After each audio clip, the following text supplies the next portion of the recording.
Dalam kesempatan kali ini, saya akan menyampaikan berita yang sangat mengejutkan dan memprihatinkan di organisasi Nahdlatul Ulama. Terlebih saat ini kita mengetahui bahwa muktamar akan diselenggarakan pada bulan Agustus mendatang. Akan tetapi, dengan adanya informasi ini,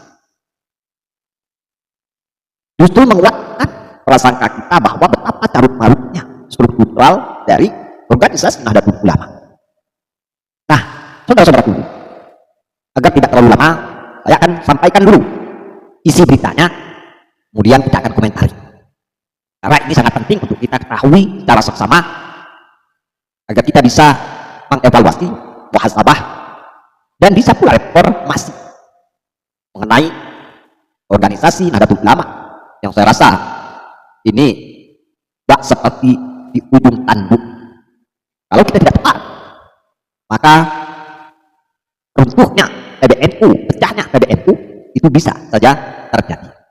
Maka dalam hal ini kita harus tepat menetapkan kepengurusan struktural Nahdlatul Ulama untuk para kiai tokoh ulama yang memang betul-betul bisa mengemban amanah.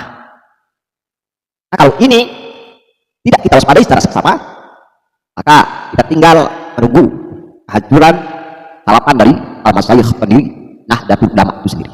Nah, saudara-saudaraku, kita langsung ke isi poin daripada berita. Di mana berita ini disampaikan oleh Duta CO. Kiai Abdul mundur dari Koperasi Tambang Nahdlatul Ulama. Namanya dicantumkan sepihak tanpa persetujuan. Jadi tahu-tahu beliau akhir-akhir ini nama beliau sudah terpampang di struktur tambang Nahdlatul Ulama. Nah, isinya di mana?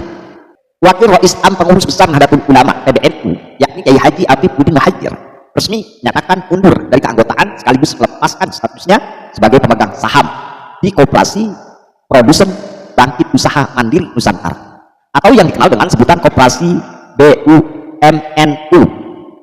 Pengunduran diri ini diambil berdasarkan pertimbangan prinsip yang mendasar. Ini kata Kiai Afi. Dalam keterangannya yang disampaikan Kiai Haji Afifuddin menegaskan kedua alasan utama yang melandasi keputusannya tersebut. Yang pertama, namanya tercantum dalam dokumen kelembagaan koperasi secara sepihak tanpa adanya persetujuan maupun pemberitahuan terlebih dahulu dari pihak pendiri maupun pengurus koperasi.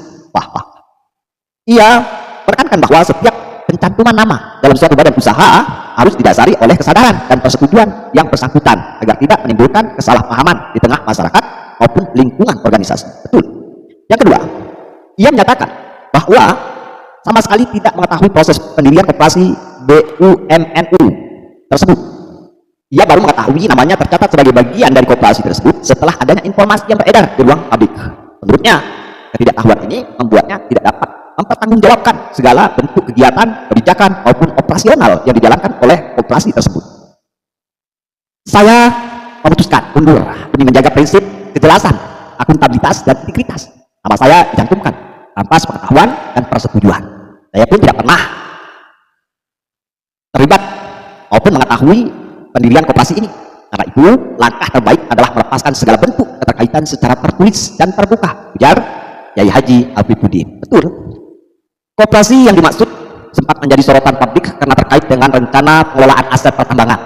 Dengan mundurnya tokoh senior NU ini, diharapkan kejelasan struktur kepengurusan dan kepemilikan koperasi tersebut dapat segera dipaparkan secara transparan agar tentunya tidak menimbulkan penafsiran yang keliru terkait tentu keterikatan resmi dengan organisasi Nahdlatul Ulama.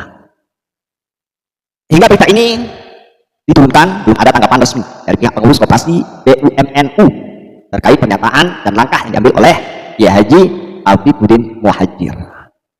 Nah, itulah tentunya isi dari berita yang disampaikan oleh di sini, termasuk saya katakan informasi valid karena berita ini jelas berasal di kantor berita Religius Nasionalisme. Makanya saya berani mengunggah atau memperjelas isi berita. Nah, saudara-saudaraku, yang perlu tentu kita pahami secara seksama. Yang pertama, merujuk pada saya secara pribadi. Bukan berarti saya di sini sekali lagi saya tegaskan untuk memecah belah peruntukan dari organisasi Nahdlatul Ulama. Bahwa di sini saya mengharapkan adanya evaluasi, muhasabah, adanya reformasi. Dan kita perlu berhati-hati bahwa pemegang pengurusan struktural Nahdlatul Ulama pusat itu betul-betul ulama kiai yang tidak hanya sebatas piawai dan pintar, akan tetapi bisa mengkontribusikan teori tersebut dengan sungguh-sungguh. Kalau kita berbicara dengan teori, saya memahami siapa Islam. Tetapi kalau untuk merealisasikan teori tersebut, bisa kita garis bawahi.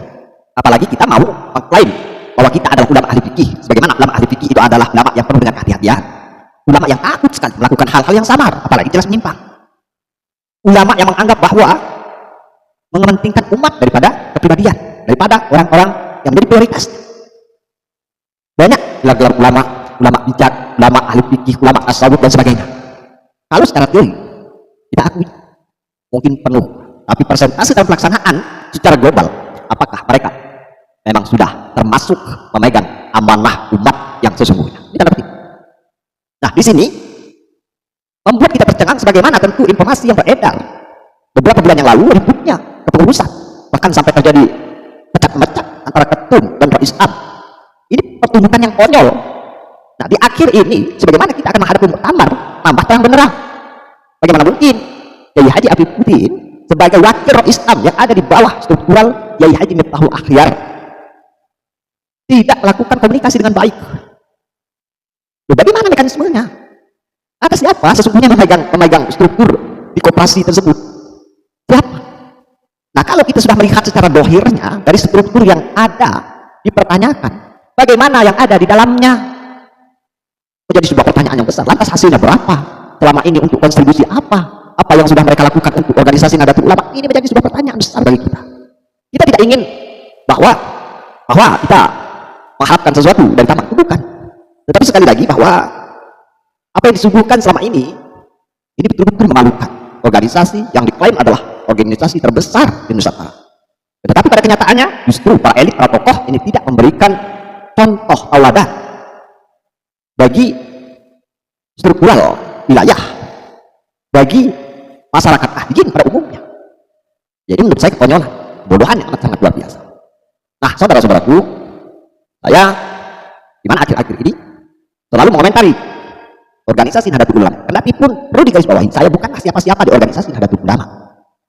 Tetapi bentuk kecintaan dan keprihatinan saya terhadap organisasi Nahdlatul Ulama mungkin harus perlu saya sampaikan. Karena bagi saya sebuah nama itu adalah hanya sebatas prioritas.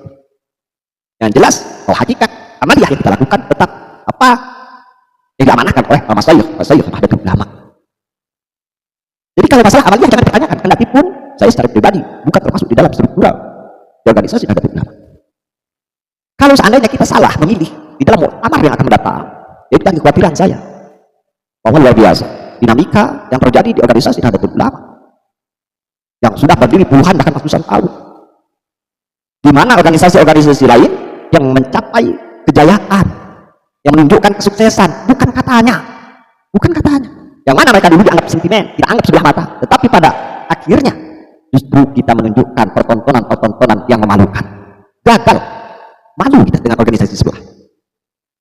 Makanya pernah saya sampaikan, kita mungkin masih batas ratusan juta, sudah rebutan, sudah sama-sama ingin berkuasa. Di sebelah omset mereka di dalam sebuah organisasi triliunan. Betapa pengaruhnya mereka di republik ini dipertimbangkan secara ekonominya.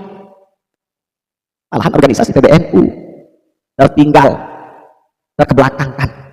Bahkan mirisnya saat ini diakui atau tidak, disadari atau tidak, dari awal tahun berdirinya organisasi Nahdlatul Ulama akan dikalahkan oleh organisasi yang baru lahir kemarin sore. Miris lihat. Kita bermakmur, berkiblat sudah dengan kendali organisasi orang lain. Kemana harkat dan martabat kita sebagai organisasi yang diklaim besar, yang penuh dengan talenta, yang kaya dengan ulama dan cendekiawan? Tapi kenyataannya, nah, saudara-saudaraku, maaf jika pembicaraan saya terlalu lantang dan kasar, tapi sekali lagi ini adalah bentuk keprihatinan saya, kepedulian saya. Mungkin dengan cara ini saya bisa membiaskan, saya bisa tentunya memberikan satu percikan, berarti pun percikan tersebut hanya sebesar biji sawit, tetapi mudah-mudahan harapan bahwa sekecil apapun itu akan dipertimbangkan. Nah, itu saja. Silakan bagi kalian berkomentar, kalau komentar yang santun, yang bijak, karena tentu sudut pandang kita berbeda-beda, tidaklah sama. Tetapi apapun itu bukan menjadi alasan atau landasan kita untuk bermusuhan. dan tetap memprioritaskan perdamaian persatuan. Kita inginkan bahwa adanya organisasi Nahdlatul Ulama itu betul-betul terrealisasi sesuai dengan harapan para masyayikh. Ini adalah warisan. Sebagaimana kita membayangkan mereka yang sudah tiada tersenyum dengan kedikdayaan, dengan keberhasilan yang mereka tanamkan, yang dilakukan oleh para penggawa, pewaris, penerus, yang menguruskan organisasi. Bukan menangis. Ini tanda kutip. Para masyayikh, maaf, akan menangis mereka melihat organisasi yang keadaan carut-marut seperti ini. Pahami? Nah, itu saja. Saudara-saudaraku, saya pamit. Undur diri. Salam akal sehat.